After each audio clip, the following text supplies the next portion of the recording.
오늘 목요일 새벽에 오신 여러분을 환영하고 축복합니다. 우리 인사 한번 나누겠습니다. 잘 오셨습니다. 말씀의 은혜 받으십시오. 오늘 고린도 후서 말씀은 위로에 관한 말씀입니다. 근데 그 위로도 많은 위로가 있는데, 성경이 우리에게 전달해 주는 위로는 오늘 말씀의 제목인데, 하나님만이 나의 위로자가 되신다라고 하는 것입니다. 다른 쪽에 하나님 이외에 다른 거 어떤 것도 위로처럼 보여서 사람이 선택할 수 있지만 결국 그쪽으로 갔다가 상함만 가지고 다시 돌아오게 되죠. 위로를 안 해줍니다. 위로처럼 보이는데 위로라고 광고하고 선전해서 마음 가운데 은근히 동경합니다. 교회 생활하면서 저기 가면 위로를 받겠지.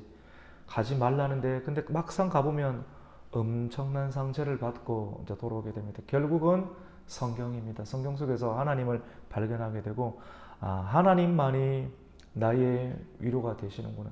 세상에 돈도 위로가 안 됩니다. 높은 지위도 위로가 안 됩니다. 그것 위해서 생명 걸고 이렇게 경쟁하고 또 올라갔는데 위로가 되느냐? 참된 위로가 되지 않습니다. 우리가 웨스트민스터 신앙 고백 가운데 우리 많이 이제 한국 교회는 그렇게 많이 배워왔지 않습니까? 사람의 제일 되는 목적이 무엇이냐? 사람이 뭐 때문에 살아가는가? 인생의 목적이 뭔가?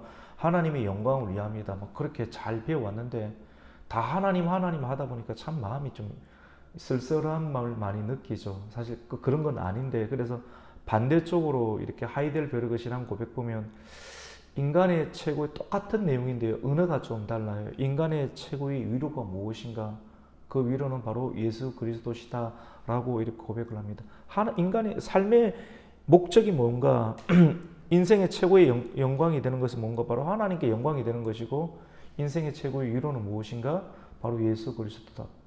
서로 다른 느낌으로 언어를 이야기하는 것처럼 보지만도 똑같은 내용이라고 이렇게 볼 수 있습니다. 여러분, 하나님만이 우리의, 저와 여러분의 참되고 진실되고 진정한 위로가 되심을 믿으시기를 축원합니다.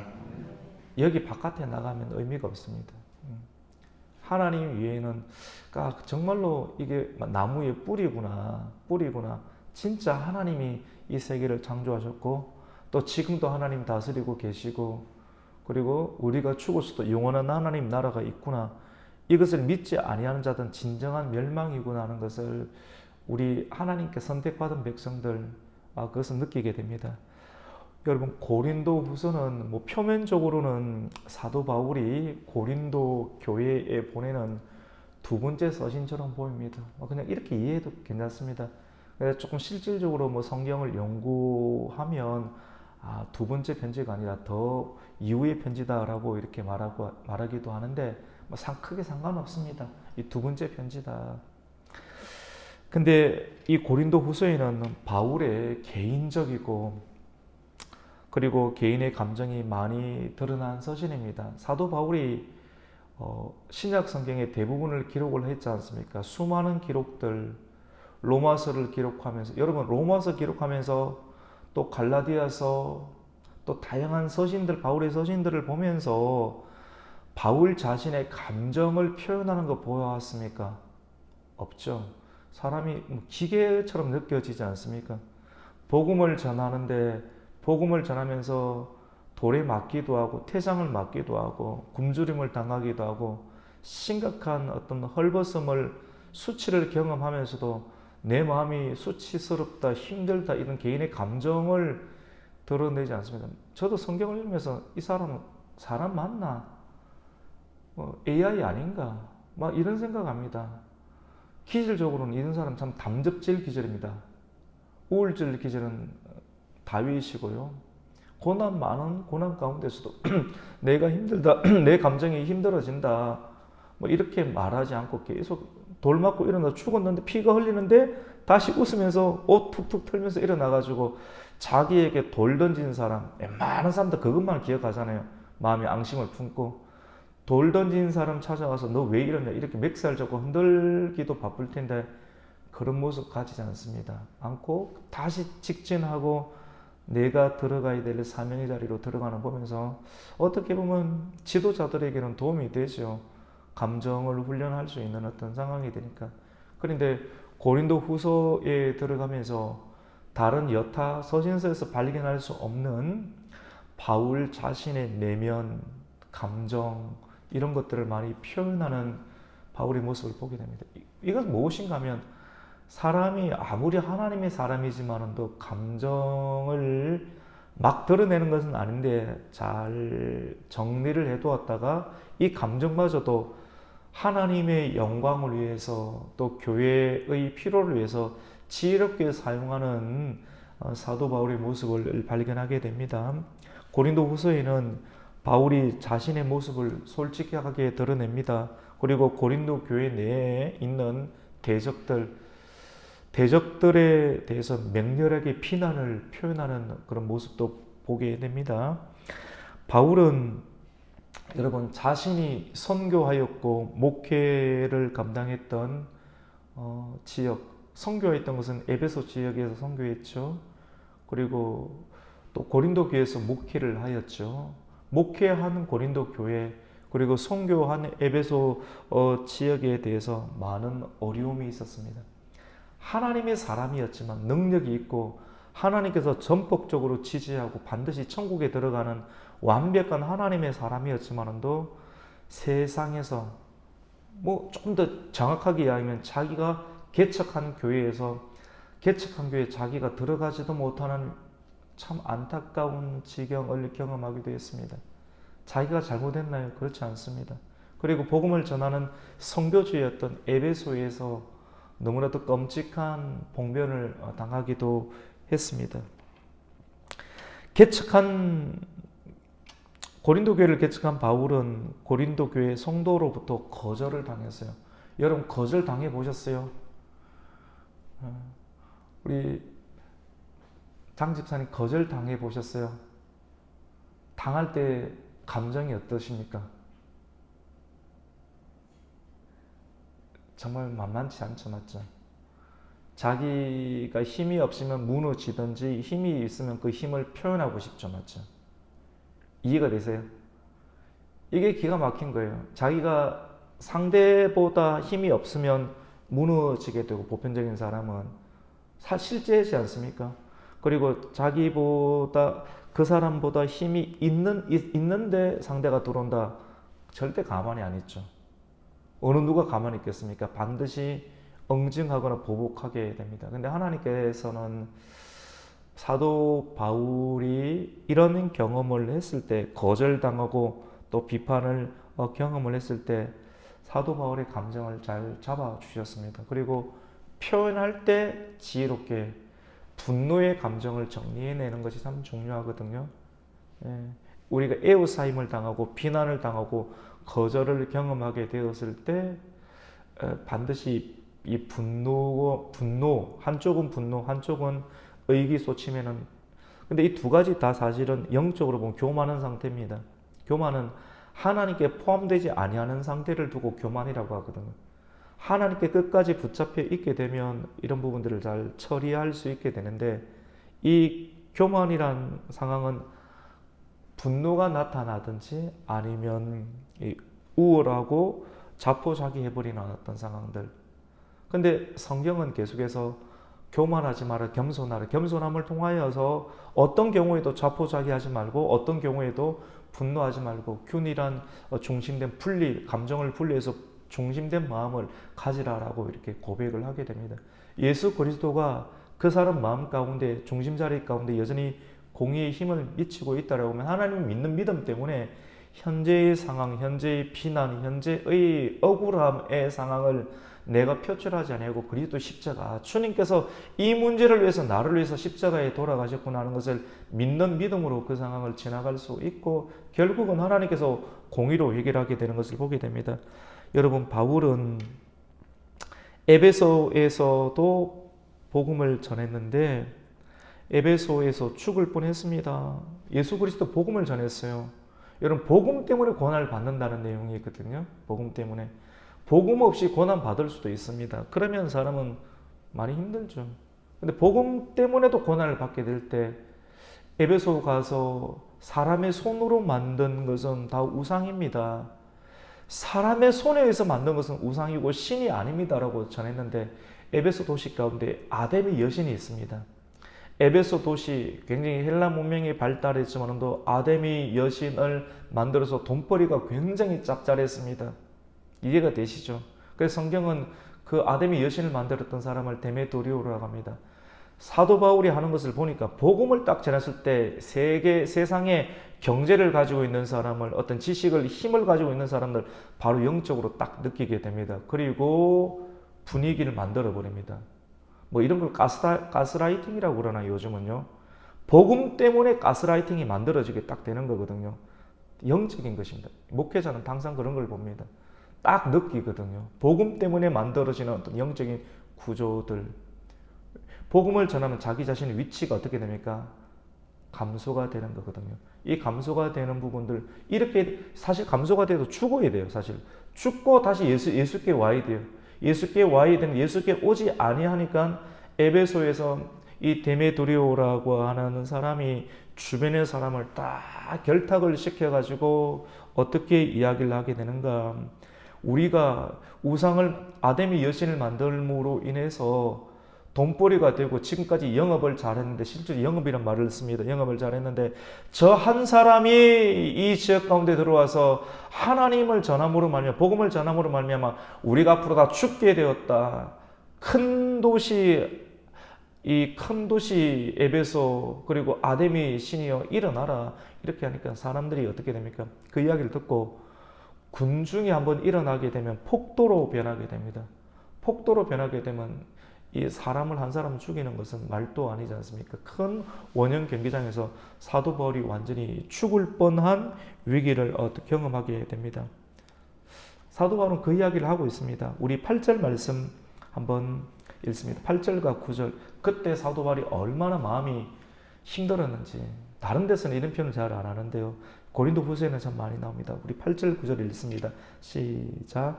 형제들아, 우리가 아시아에서 당한 환난을 너희가 모르기 원하지 아니하노니 힘에 겹도록 심한 고난을 당하여 살 소망까지 끊어지고 우리는 우리 자신이 사형 선고를 받은 줄 알았으니 이는 우리로 자기로 의지하지 말고 오직 죽은 자를 다시 살리시는 하나님만 의지하게 하심.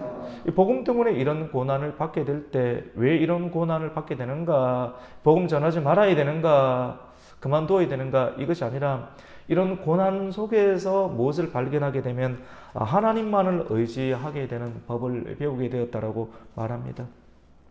여러분에게 고난이 있습니까? 고난이 있다라고 하면 질병의 고난이 있을 수 있고, 물질의 고난이 있을 수 있고, 관계의 고난이 있을 수 있고, 결혼 생활하면서 시간이 지나면서록 참 계속 말할 수 없는, 사실 말하기 힘들죠. 가정 상황들 맞죠? 이렇게 포장을 해야 되니까 말할 수 없는 이 지침이 있을 수도 있습니다.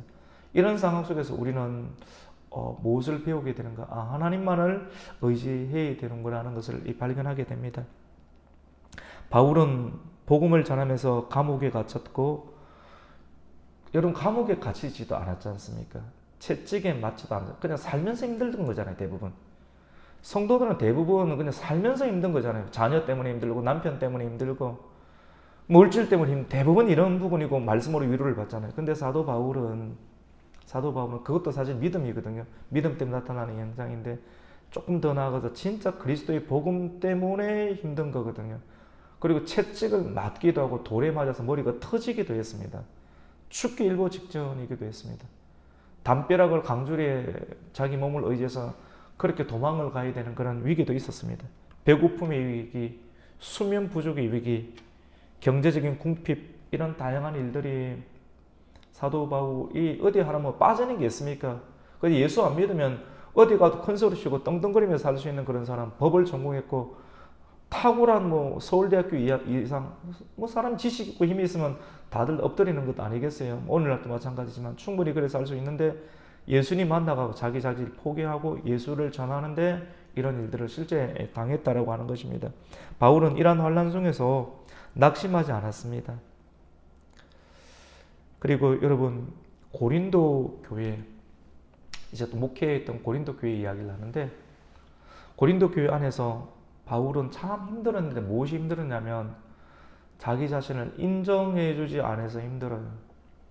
여러분들 신앙생활 하면서 성도들 딱 힘든 거 보면 내가 인정받지 못한다고 여길 때 막 속이 상하고 막 성질 나는 거거든요.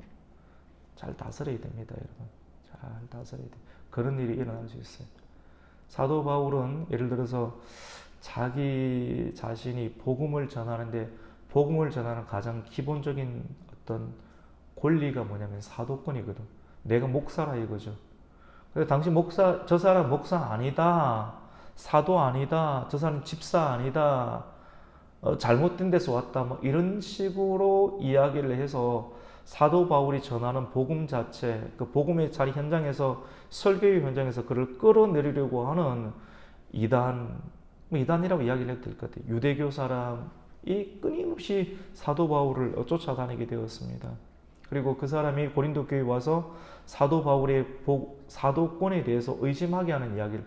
그러니까 목회자가 뭐가 힘드냐면 목회자가 전하는 말을 믿고 따라오는 것이 아니라 어디서 갑자기 툭 들어온 사람이 이야기를 듣고 묘하게 쳐다보는 그런 눈빛을 볼 때 속이 뒤집어지는 거거든요. 그래서 바깥에서 들어오는 이야기를 따르지 말고 지금까지 생명 걸고 목회했는데 왜 그런 소리는 안 들으려고 하고 바깥에서 살짝 들어와서 이야기를 전해준 사람 듣고 목사님 그런가 보다 이렇게 하면 참 뒤집어져요. 다른 건 다 견디는데 이게 참 견디기 힘든 부분이에요. 이런 것이 가장 목회자들은 가장 민감합니다. 성도들은 잘 몰라요. 그래서 그것 때문에 사도 바울이 많이 무너지려고 하고 힘드는 것들을 사도 바울이 오늘 본문 가운데서 고백하고 있는 것을 보게 됩니다.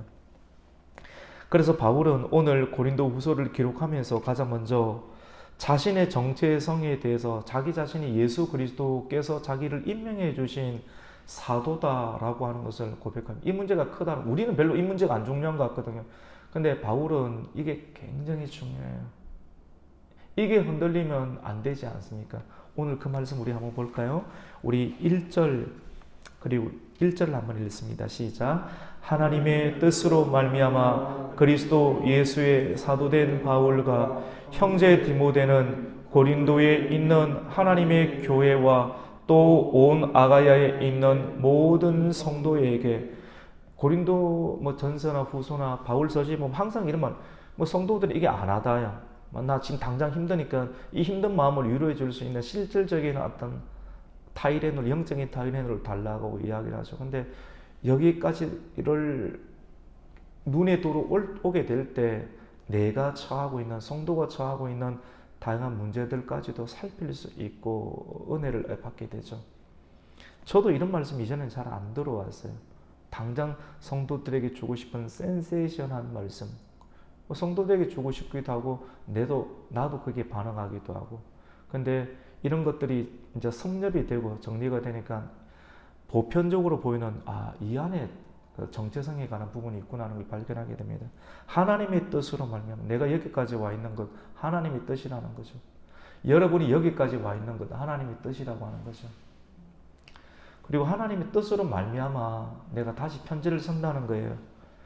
속이 많이 상하지만 또 자기 자신의 감정을 정리하고 나 바울은 그리스도 예수의 사도된 바울은 가장 먼저 나 자신이 여러분에게 편지하고 또 목회하고 있는 것 하나님의 뜻으로 말미암은 것이고, 그리고 내가 사도가 다른 사람이 이런 말을 하게 되는데 예수 그리스도 때문에 내가 사도가 되었다. 그리고 하나님의 교회인 고린도 교회와 온 아가야 지역에 있는 성도들에게 말을 합니다.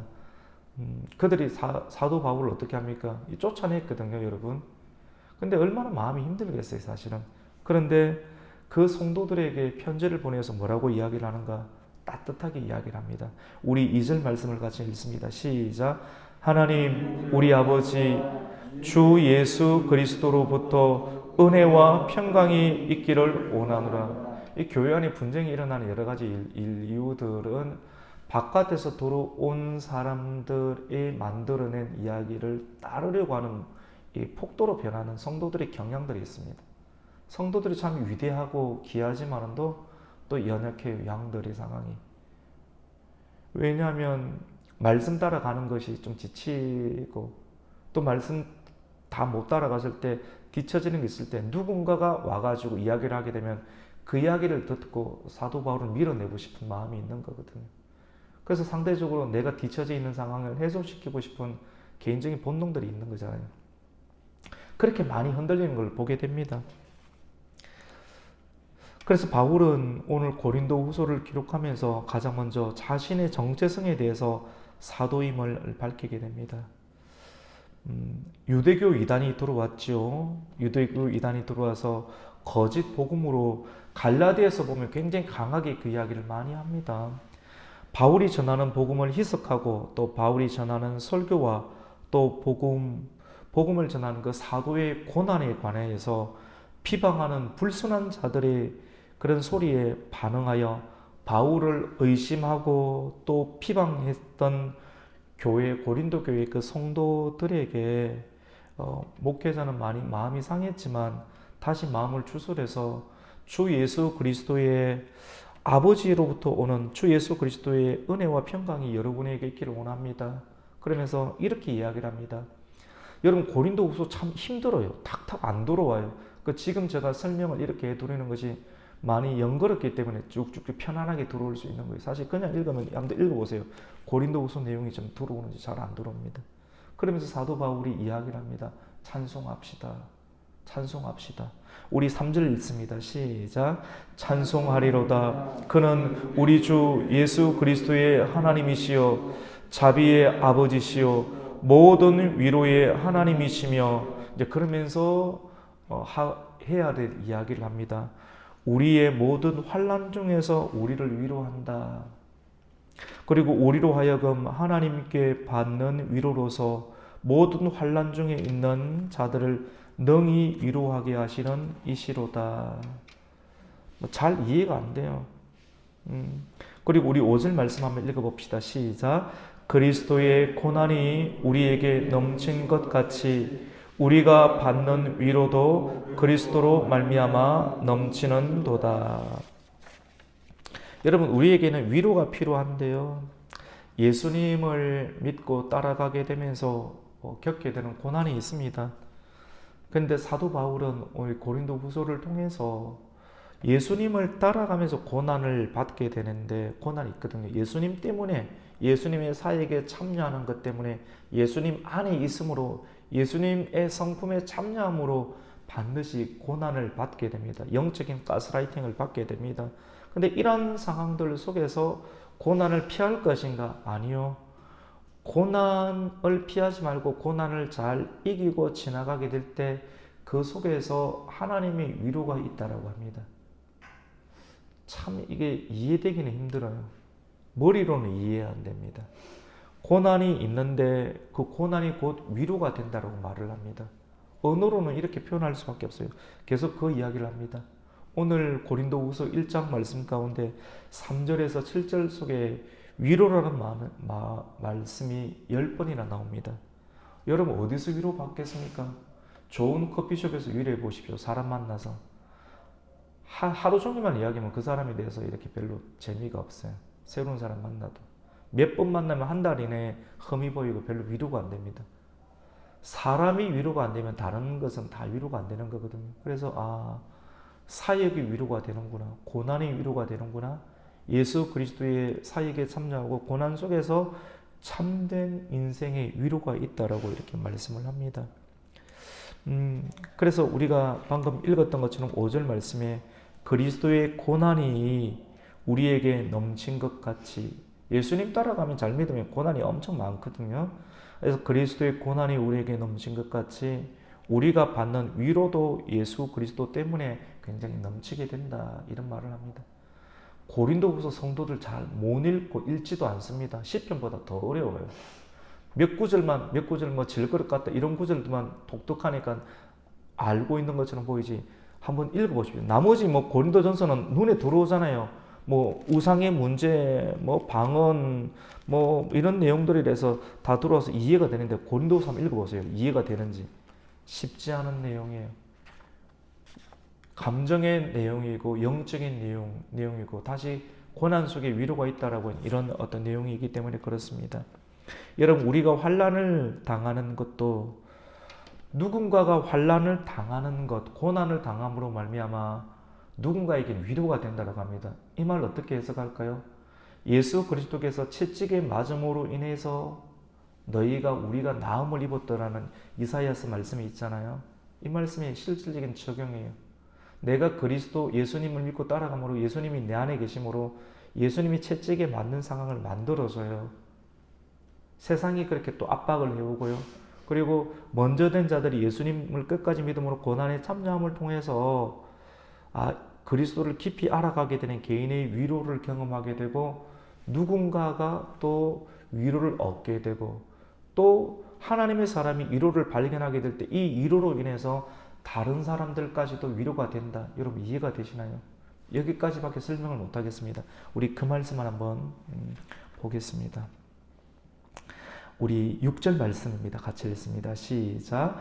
우리가 환난 당하는 것도 너희가 위로와 구원을 받게 하려는 것이요 우리가 위로를 받는 것도 너희가 위로를 받게 하려는 것이니 이 위로가 너희 속에 역사하여 우리가 받는 것 같은 고난을 너희도 견디게 하느니라. 우리 7절 한번 더 읽습니다. 너희를 위한 우리의 소망이 견고함은 너희가 고난에 참여하는 자가 된 것 같이 위로에도 걸어할 줄 알미라 라고 말씀을 합니다. 사도 바울은 자기 자신의 감정을 많이 정리하고 떨어져 있습니다. 많이 힘들 때, 관계가 어려움이 있을 때 좀 떨어져 있는 것도 괜찮아요.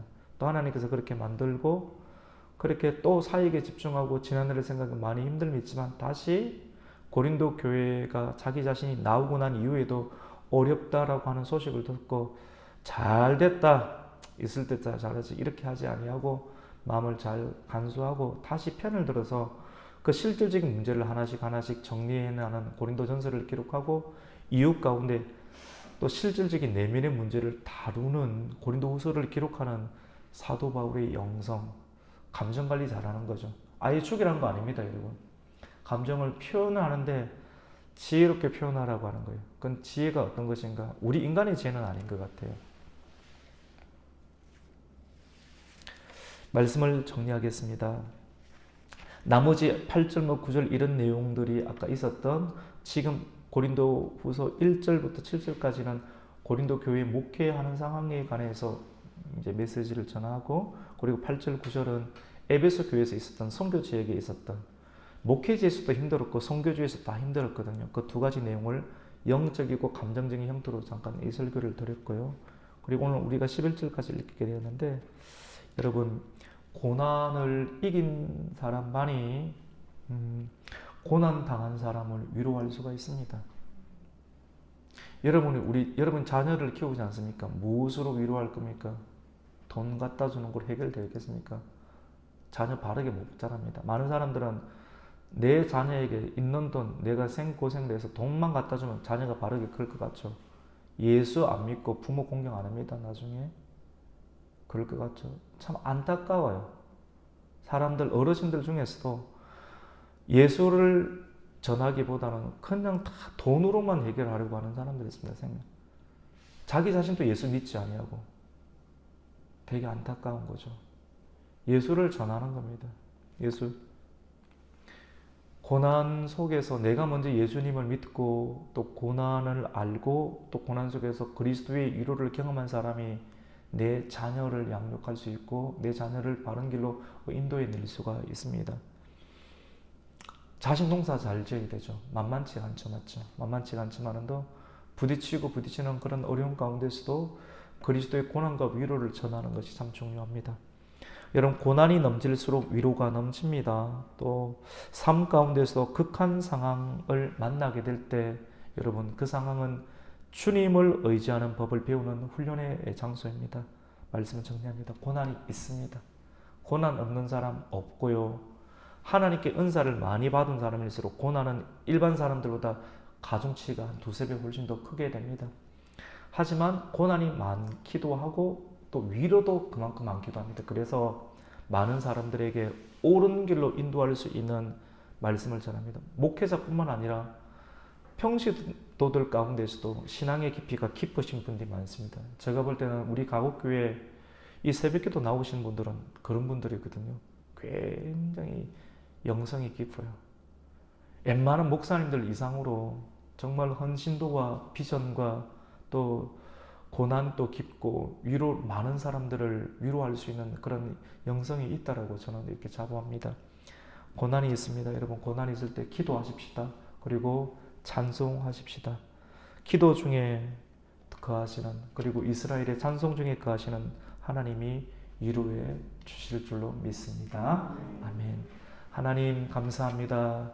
여러 가지 피곤하고 또 여러 가지 어려운 상황들 속에서도 오늘 또 새벽에 이 자리를 깨우며 또 나오게 되었습니다.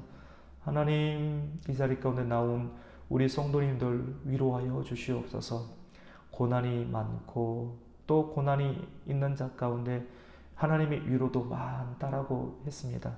하나님, 우리가 고난을 겪으면서 그리스도의 십자가를 몸소 경험하게 해주시고 그리스도께서 십자가를 지실 때 어떤 생각을 했으며 어떤 감정을 가졌으며 어떤 말을 했는지 우리가 살펴보면서 그리스도와 함께 이 고난을 버리지 아니하고 십자가를 버리지 아니하고 끝까지 그 십자가 속에서 참된 위로 하나님의 영광을 경험할 수 있도록, 그리고 그 고난과 위로를 많은 영혼들에게, 우리의 자녀들에게, 우리 지인들에게, 우리 이웃들에게 전할 수 있는 복음의 사람 되게 하여 주시옵소서.